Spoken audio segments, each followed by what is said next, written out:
So imagine you work for a company and it's an overall toxic environment, budgetary pressures, this constant need to grow, policies that just seem like they lack empathy. And yet even in these kind of environments, there are teams that seem to not only survive, but also thrive. And what my research was looking to discover is, do these positive team microcultures actually influence employees' desire to not quit? Does it reduce turnover and tension?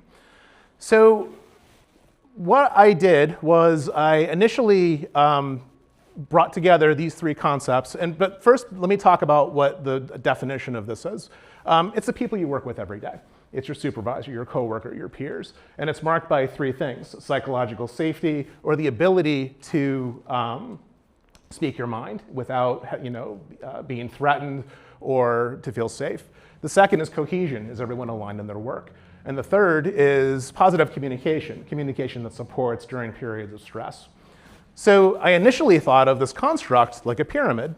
But then what I did was I did a survey of working professionals and discovered that the highest factor in determining turnover and tension, reduced turnover and tension was psychological safety, followed by cohesion, and then followed by slightly by positive communication. But something interesting happened in this analysis. When I removed the effects of cohesion and psychological safety and took into account those impacts, I found that positive communication actually increased turnover and tension, which I didn't expect. So this metaphor doesn't really work. A better metaphor is a bridge.